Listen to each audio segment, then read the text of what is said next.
காஞ்சிபுரத்தில் பல நூறு ஆண்டுகளுக்கு பிறகு இயற்கை சாயத்துடன் பட்டுப்புடவைகள் தயார் செய்யும் பணியில் தனியார் நிறுவனம் இறங்கியுள்ளது.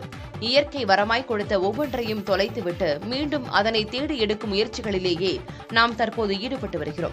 அந்த வகையில் முந்தைய காலங்களில் இயற்கை இடுபொருட்களை கொண்டே புடவைகளுக்கு சாயமிடப்பட்டன. உலகெங்கும் நவீனமயமானதால் அந்த வழக்கம் நம்மிடமிருந்து தள்ளி இருக்கிறது. இந்நிலையில் அந்த வழக்கத்தை மீண்டும் பட்டுப்பூங்கா எனும் இடத்தில் உள்ள தனியார் பட்டு சேலை உற்பத்தி நிறுவனம் கையில் எடுத்திருக்கிறது. காஞ்சிபுரம் பட்டுப்புடவைகளை விரும்பாத பெண்களே இருக்க முடியாது. நவீன முறைப்படி தயாரிக்கப்படும் புடவைகளால் சுற்றுச்சூழலுக்கு தீங்கும், அணியின் நபரின் உடலுக்கு சில தீங்கும் ஏற்படுத்துவனவாக அமையும். ஆனால் இயற்கை வண்ணம் அப்படியல்ல.